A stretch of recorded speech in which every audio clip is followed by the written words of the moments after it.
समय आया, एक बार करवा का नाम उस जो पार्वती जी की सहेली थी उसका नाम करवा पड़ गया। करवा पड़कर एक साधारण परिवार में उसका जन्म था। पति के साथ संग में रह रही थी। पति को थोड़ा शरीर में शिथिलता हो गई थी और वो शिथिलता को देखकर पति को लगी प्यास। जब प्यास लगी तो पानी पीने के लिए पति सरोवर के पास गया। जरा ध्यान देना इस कथन। पति गया सरोवर के पास में। कई लोग करवा चौथ की बहुत हंसी उड़ाते हैं, माताओं की बड़ी हंसी उड़ाते हैं। उनसे निवेदन है मेरा, हमारे सनातन धर्म के जितने व्रत हैं, हमारे सनातन धर्म के इस भारत की भूमि से जितने नियम धर्म जितने निकले हैं, जितने व्रत निकले हैं, साधना निकली है, ये साधारण नहीं है। इसलिए बार बार कहते हैं चंदन है इस देश की माटी, तपोभूमि हर ग्राम है, हर बाला देवी की प्रतिमा, बच्चा बच्चा राम है। कोई साधारण नहीं है, कोई अब पार्वती जी की वो सहेली का नाम जन्म लेते लेते लेते लेते एक बार करवा पड़ गया। पति थोड़ा सा शिथिल था, शरीर में थोड़ा रोग हो गया था। पानी पीने के लिए सरोवर पर गया। सरोवर में जैसे पानी पीने के लिए गया, एक मगर ने उस पति का पांव पकड़ लिया। करवा पार्वती जी की सखी थी, जन्म लिया मृत्यु लोक में, नाम करवा पड़ गया। करवा चतुर्थी का व्रत करने से अखंड सौभाग्य हो जाता है। मात्र पार्वती जी की सहेली का व्रत। करवा गई, करवा ने देखा कि मेरे पति का पांव मगर ने पकड़ रखा है और करवा शिव की उपासक थी। करवा शंकर के उपासक और शंकर भगवान से ज्यादा करवा माता पार्वती जी की उपासक थी, क्योंकि पार्वती जी की सहेली थी।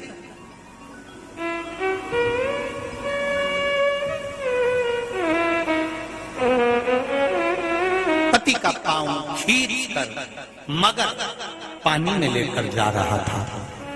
करवा आराधना में लगी हुई थी। करवा ने मिट्टी का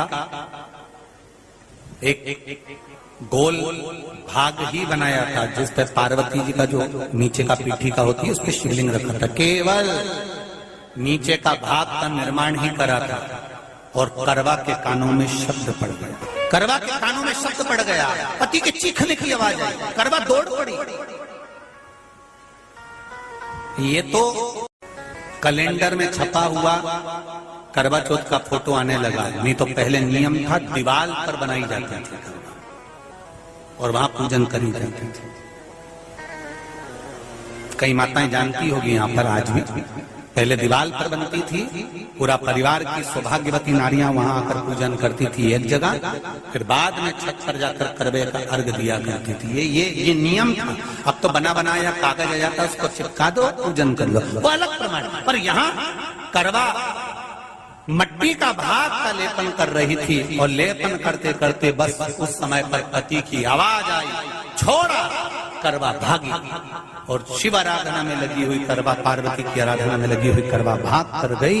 पति को देखा तो मगर खींच कर ले जा रहा था। करवा ने अपना चीर फाड़ कर मगर की पूंछ को पकड़कर खींचा।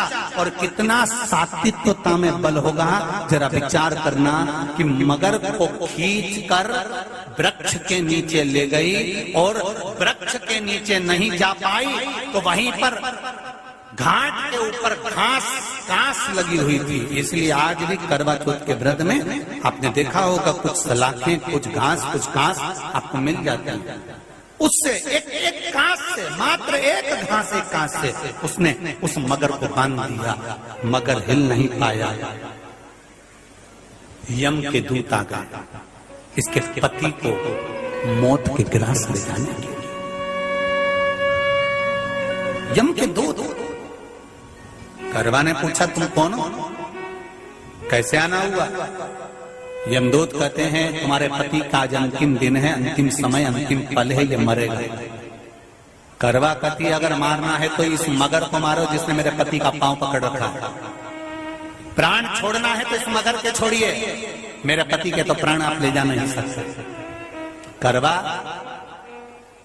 हम अपने नियम को नहीं बदल सकते। तेरे पति की अंतिम सांसें हैं, वो मरेगा। मगर को अभी नहीं मरना है, मगर अभी कम से कम 9 महीना और जीवित रहेगा। इसका हमारे पास लेख है। करवा कहती है ऐसा हो नहीं सकता। यमदूत खड़े हैं, ले जाने दे नहीं रही।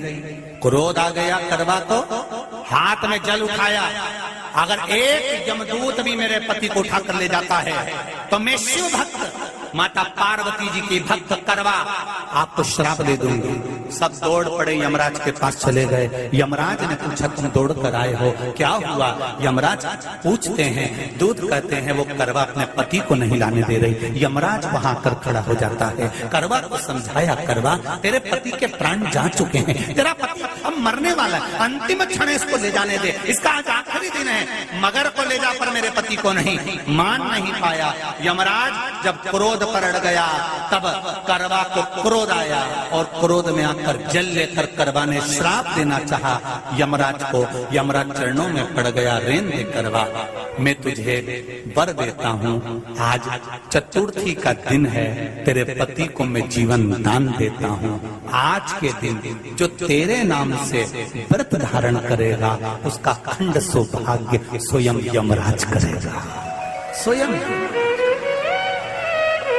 ये वो करवा चौथ का व्रत है। इसलिए करवा चौथ के उद्यापन में लिखा है, उसका जब उद्यापन होता है तो एक थाली में 13 जगह पर 4-4 पूड़ी रखी जाती है। आप लोगों को तो मालूम होगा, आप लोगों ने करा होगा करवा चौथ का उद्यापन। एक थाली में 13 जगह पर पूड़ी और सीरा, सीरा मतलब हलवा रखा जाता है। और रखने के बाद में उसके ऊपर एक पत्तल रखकर उस पर सुहाग का वस्त्र, साड़ी, 5 वस्त्र, सुहाग सामग्री सब उस पे रखी जाती है। और रखने के बाद में हाथ में कंकु, चावल, हल्दी लेकर संकल्प लेकर उस थाली पर से घुमाया जाता है।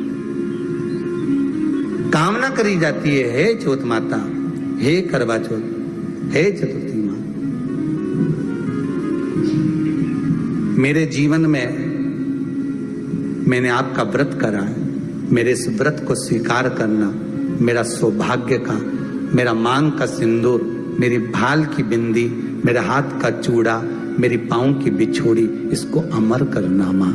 और जो ये वस्त्र मैं दे रही हूं, इस वस्त्र को मैं जो प्रदान कर रही हूँ चौथ माता, इसको स्वीकार कर कर मेरी भी चुनड़ी को लाल बनाए रखना।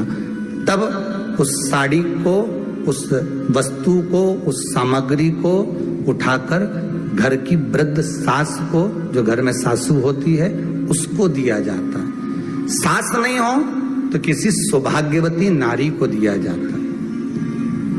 उसके बाद में आप फिर ब्राह्मणों का भोजन कराओ, बड़े प्रेम से बुलाओ और ब्राह्मण ब्राह्मणी का भोजन कराओ। अब आज के जमाने में जो करवा चौथ का उद्यापन होता है, उसमें जब समाज की माताएं उद्यापन करती है तो केवल स्त्री को भोजन करा देती है, पुरुष को नहीं कराती। पर करवा चौथ के उद्यापन में लिखा है कि ब्राह्मण का भोजन होना चाहिए, उसके साथ सौभाग्यवती नारी आए, उसकी पत्नी। पर अपन ने तो सोचा कि चौथ माता का उद्यापन है तो केवल स्त्री को खिला दो, उद्यापन का पूर्ण फल मिल जाएगा। नहीं, उसका सुख नहीं और देने का भी फल है महाराज। करवा चौथ का उद्यापन करो तो भोजन करने उसको बुलाओ जो अपने घर का हो, उसको उद्यापन में नहीं गिनो। अपने घर के लोगों तो वैसे ही भोजन करेंगे, घर का व्यक्ति तो वैसे ही भोजन करेगा ना। पर अपन ने उन्हीं को गिना, ने हमारी बड़ी जीजी के गिन लो, ने छोटी जीजी के गिन लो, ने भांजी के गिन लो, ने उसके गिन लो, ने उसके गिन लो, ने 13-14 ऐसे इकट्ठा कर लिया। ये सब ये अपने इकट्ठे हो गए, ये तो अपने हो गए। ये तो तुम उद्यापन करोगे तो घर में इनको तो जिमाना ही पड़ेगा क्योंकि तुम्हारे रिश्तेदार है। दूसरे को जिमा कर जब हम दान देते हैं, दान उसको लगता है जो दूसरे को दिया गया। कई लोग कहते हैं हमने बहन बेटी के दे दिया, तो बहन बेटी क्या दान लेती है? किस पुराण में लिखा है कि बहन बेटी दान लेती है? हमको वो भी बताना कि बहन बेटी दान लेती है, क्योंकि बेटी तो खुद कन्यादान में जाती है। बेटी का कन्यादान होता है, वस्तु का दान नहीं। बेटी खुद दान में दी जा रही है, कन्यादान में। बेटी कभी दान नहीं लेती महाराज, बहन बेटियां कभी दान नहीं लेंगी। और बहन बेटियों को कह भी देना चाहिए, अगर भाभियों बोले कि हमने जीजी को दान है, दान मान नहीं ले रहे हैं, देना हो तो ठाट से हमारा हक दे रही हो। हम साल भर में आते हैं तो राखी पे साड़ी दे रही हो, ये हमारा हक है, क्योंकि हमारे मकान में रह रही हो, हक दे रही हो, दान नहीं। दान देना है तो पंडित जी के दो, दान देना है तो ब्राह्मण को दो, गौ माता को दो। हम दान नहीं ले रहे, हम अपना हक मांग रहे हैं।